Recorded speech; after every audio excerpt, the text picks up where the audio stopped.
Good morning and welcome to a new episode of Future of Europe. I am Ilona Nido and I'm delighted to welcome Falvie Cherrier, a student of the Catholic University of Lille in the Master's degree European Law and Litigation. Today we'll talk about competition law and state-owned companies, notably in a recent case, Romaca Group. Thank you for joining us today, Flavie. Good afternoon, thank you for having me. So how was this case brought before the CJEU? So the Romaca Group case was brought to the CJEU through a preliminary ruling request requested by the Romanian High Court of Cassation and Justice. Romaca Group SA, a private company, challenged the decision of the Romanian authorities to allow a state-owned company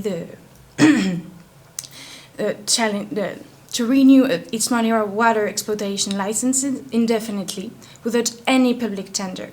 This raised question about whether such national legislation violated EU competition rules. To make it more relatable, imagine if in France a company like Evian had a monopoly over all mineral water resources and was free to renew its licenses indefinitely without any competitive bids.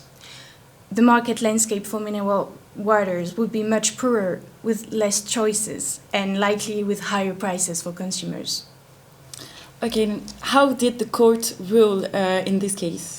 Well, the CJEU based its decision on Article 102 and 106 of the TFU. Just to recall, Article 102 prohibits the abuse of dominant market position, while Article 106 ensures that member states do not enact laws that allow public undertakings to distort competition. In this case, the court closely examined how Romanian legislation allowed the SNAM to automatically renew its exclusive licenses to exploit mineral water resources without any tendering process. The court determined that this framework inherently granted SNAM a dominant position in the market. While dominance itself is not illegal under EU law, the lack of competition in the indefinite license extensions created conditions that could lead to an abuse. And was there any abuse made by the state-owned company here in this case? That's what is striking about the court's reasoning here. It is that it didn't require any proof of actual abuse from the dominance of the SNAM. Instead, the court emphasized that the mere possibility of abuse, enabled by the Romanian legal frameworks, was sufficient to breach EU law. This reflects a proactive approach, as the court is not waiting for harm to occur, but is instead addressing structural conditions that pose risk to market fairness. The CJEU also highlighted the imbalance created by the Romanian system, where private companies like the Romaca Group were effectively excluded from the market. By favoring a state-owned company through automatic license renewals, the national legislation undermined the principles of transparency and opportunity, which are crucial for ensuring fair competition. This decision reinforces the EU's commitment to dismantling frameworks that entrench monopolies, particularly in sectors like natural resources, where competition is essential for consumer choices. And did the court previously rule on this matter? So yes, the court has dealt with similar issues in past cases. For instance, the DEI case, which the CJEU clarified that national measures granting exclusive rights to state-owned companies and could breach EU law if they distort competition or create a condition that for abuse of dominance abuse. What's significant here is the continued application of this principle to ensure that member states complies with EU competition rules. My apologies. And if I may add, similarly between the Romania's framework and all the member states' practices further underlie the significance of this ruling. In Italy, for example, automatic renewals of hydroelectric concessions was flagged by the European Commission as anti-competitive in 2020. The Italian system, which effectively excluded new entrants on the market, allowed incumbents to extend their right without competitive procedures.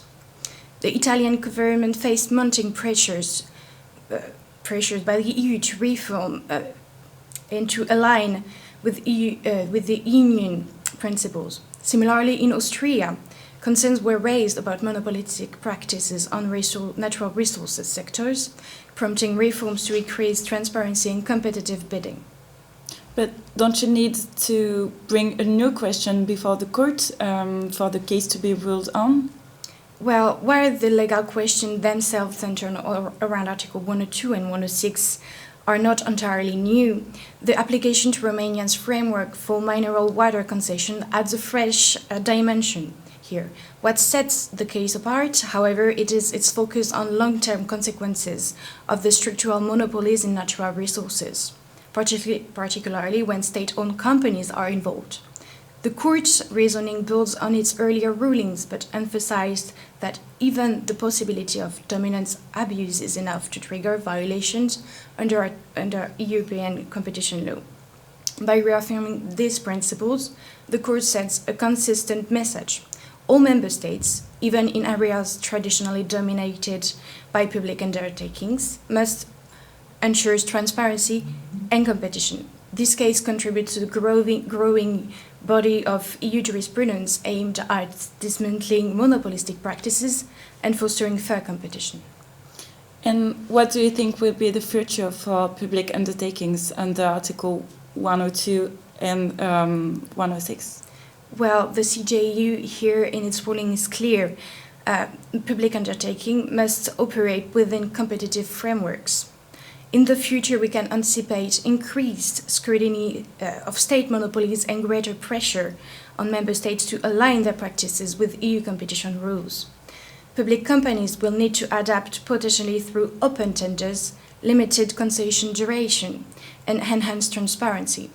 The future of public companies under Article 102 and 106 will hinge on the EU's ability to balance fair competition under specific economic and social needs of member states. Tailored guidance from the EU and support will be crucial to ensure reforms to protect public welfare and national sovereignty. If implemented effectively, this could foster innovation and competitiveness on the European markets. However, poor management could lead to resistance against EU integration and increased tensions between national and EU interests. Well, thank you, Falvie, for your answers and your time, and thank you to everyone for watching this episode of Future of Europe.